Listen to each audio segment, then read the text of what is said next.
Bismillahirrahmanirrahim. Assalamualaikum warahmatullahi wabarakatuh. Alhamdulillahilladzi ja'ala ramadhana syahras siyam unzila fihil qur'an hudan linnasi wa bayyinatin minal huda wal furqan.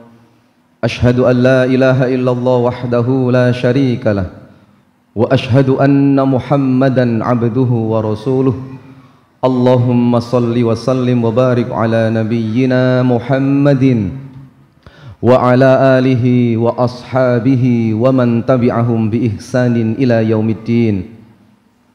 Faya ibadallah, usikum wa nafsi bitaqwallah faqad fazal muttaqun. Liqaulihi ta'ala ya ayyuhalladzina amanu taqullaha haqqa tuqatih wa la tamutunna illa wa antum muslimun. Yang saya hormati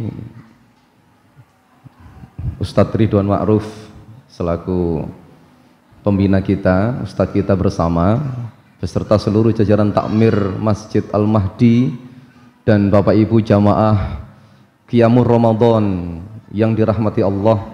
Syukur alhamdulillah, malam ini hari pertama kita sudah menyelesaikan rangkaian ibadah puasa di bulan suci Ramadan 1444 Hijriah. Tentu dengan segala kondisi yang ada, masing-masing di antara kita ini berbeda cara mengisinya. Meskipun start kita sama-sama ketika sautun nida fis subhi ata ilaina, ketika suara azan itu datang di tengah-tengah kita, azan sholat subuh, maka disitulah kemudian start kita untuk memulai ibadah puasa. Nah, kita mulai bergerak satu sama lain, mulai mengisi rangkaian aktivitas kehidupan kita, waktu-waktu ibadah kita. Ada yang sudah punya target, ada yang benar-benar punya target terukur, terencana. Contoh, direncanakan akan bisa menyelesaikan tilawah Al-Quran khatam 2 kali dalam sebulan. Ada pula di antara kita yang merencanakan bersedekah minimal sehari 10.000, minimal sehari 10.000, berarti disediakan uang 300.000 selama 30 hari. Ada pula di antara kita yang kemudian punya target sholat Qiyamul Ramadan jangan pernah terlambat, jangan pernah tidak dilakukan di masjid terdekat atau dimanapun, yang penting tidak pernah tidak melaksanakan sholat Qiyamul Ramadan. Artinya apa? Magnet Ramadan ini menyebabkan ibadah kita ini meningkat, Bapak Ibu. Disadari atau tidak bahwa kekuatan ibadah kita, ubudiyah kita kepada Allah ini di bulan suci Ramadan itu direncanakan, disetting sedemikian rupa sehingga kita semakin disiplin atas ibadah kita. Akhirnya kita mulai melihat bagaimana sholat kita, akhirnya kita mulai melihat bagaimana sedekah kita, bagaimana tilawah Quran kita. 11 bulan lamanya Allah berikan kesempatan kita untuk berpikir, meningkatkan diri. Oh ternyata 11 bulan itu berlalu, kemudian muncul lagi magnetnya itu di bulan suci Ramadan, dan ini baik. Dan alangkah lebih baiknya jika ini kita pertahankan. Maka Ramadan memberikan kita efek kedisiplinan atas 2 hal.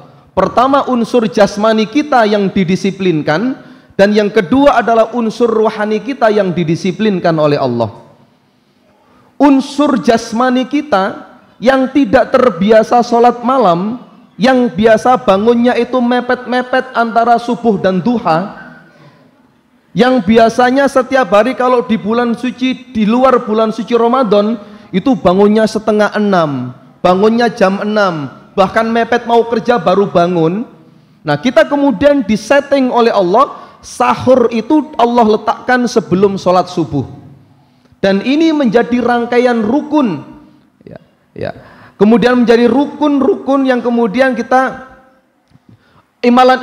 bukan rukun tapi saya ralat, ini adalah rangkaian ibadah sunnah yang muakkadah dalam rangkaian ibadah puasa di bulan suci Ramadan. Maka pertama yang Allah setting kedisiplinannya adalah bangun tidur kita. Nah, alhamdulillah ini mulai yutnya, mulai kungnya sampai cicitnya itu bangun di waktu sahur. Rame sudah kondisi rumah, alhamdulillah. Kemudian belum lagi kita berbicara tentang puasa. Nah, puasa ini kemudian membatasi kita, mengatur makan kita. Yang tadinya kalau biasanya makan bisa sampai 4-5 kali, nah ini paling tidak sehari hanya 2 kali. Kecuali yang berpuasanya itu berpuasa balas dendam, seperti anak-anak itu. Nah, anak-anak itu puasanya balas dendam, Bapak Ibu. Itu sebelum buka puasa pasti sudah ingip-ingip, intip-intip depan meja makan. Nah, Bapak Ibu tidak boleh seperti itu. Apalagi yang kita usianya sudah setengah abad ke atas, itu maka kualitas ibadah kita tidak boleh seperti anak-anak yang baru akil balik. Baru akil balik itu puasanya nanti dicatat itu, buka puasa apa, di list gitu. Nah, kita tidak perlu seperti itu ya. Maka kalau kita lihat sunnah Rasulullah itu, ketika berbuka puasa itu sunnahnya disegerakan minum air putih dan 3 butir kurma. Setelah itu ditinggal sholat maghrib. Nah, setelah itu kemudian pulang baru kulu washrobu wala tusrifu. Makan silahkan, minum silahkan, tapi jangan berlebih-lebihan. Akibatnya kalau berlebihan maka wattnya kita ini redup kalau sudah sholat taraweh.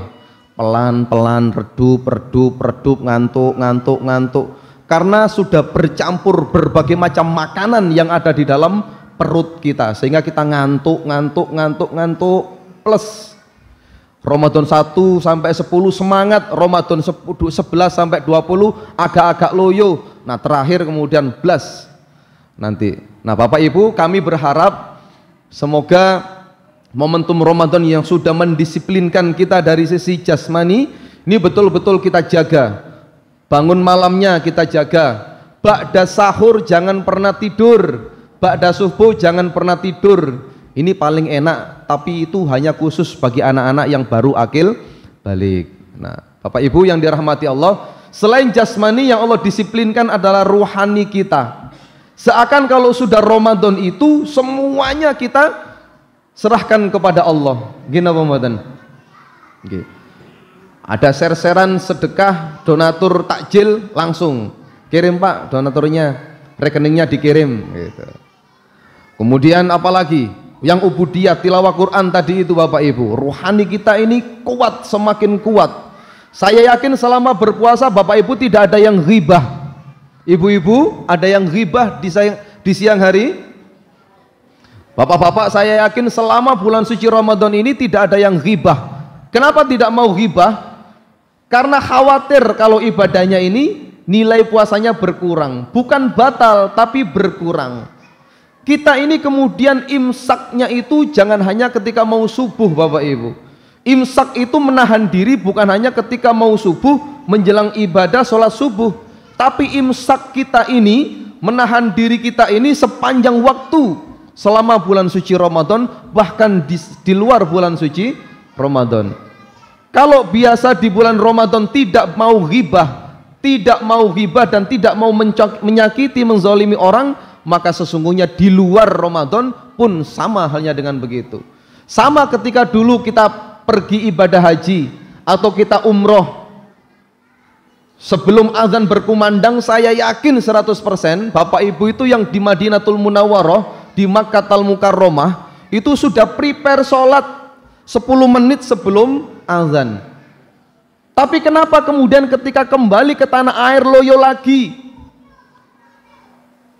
Allahu Akbar, Allahu Akbar. Itu sautun nida, Allah yang memanggil. Nah, kita ini sudah prepare waktu di Mekah, waktu di Madinah. Sama ketika kita bulan suci Ramadan, ibadah kita meningkat, rohaniyah kita, jasmaniyah kita semangat. Biasanya yang kalau tidak makan agak siang itu curi-curi waktu, kalau kerja harus keluar makan, sekarang siap tidak makan mulai subuh hingga maghrib tiba.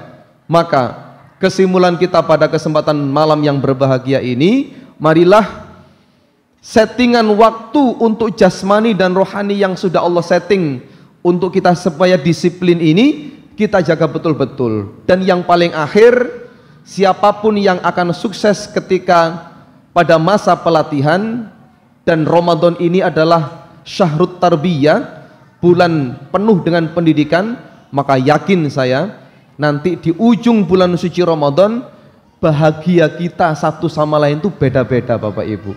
Ada yang betul-betul berbahagia betul bisa menyelesaikan 30 hari berpuasa di bulan suci Ramadan beserta rangkaian ibadahnya. Ada yang bahagianya setengah-setengah.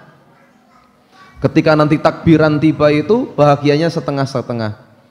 Ada yang sama sekali tidak berbahagia karena tidak ada setrum selama bulan suci Ramadan. Maka Al-Baqarah 183 itu, a'udzubillahi minasyaitonirrajim, ya ayyuhalladzina amanu kutiba alaikumussyam kama kutiba alal ladzina min qablikum la'allakum tattaqun. Hari ini saya dan panjenengan semua insyaallah termasuk orang-orang yang beriman nggih Bapak Ibu nggih, sehingga kita betul-betul bisa menjaga kualitas ibadah kita di bulan suci Ramadan ini, dan kita berdoa semoga Ramadan kita ini jauh lebih baik daripada Ramadan-Ramadan kita yang telah lalu. Amin amin Allahumma amin. Semoga sekelumit kajian yang kami sampaikan pada kesempatan malam hari ini menambah semangat, menambah kekhusyuan kita dalam beribadah, dan akan kita jadikan hari-hari selama 1 bulan ke depan itu semakin baik dan semakin baik adanya. Amin amin Allahumma amin. Aqulu qouli hadza wastaghfirullah li wa lakum wa qur rabbighfir warham wa anta khairur rahimin. Subhanakallahumma wa bihamdika asyhadu an la ilaha illa anta astaghfiruka wa atubu ilaik. Assalamualaikum warahmatullahi wabarakatuh.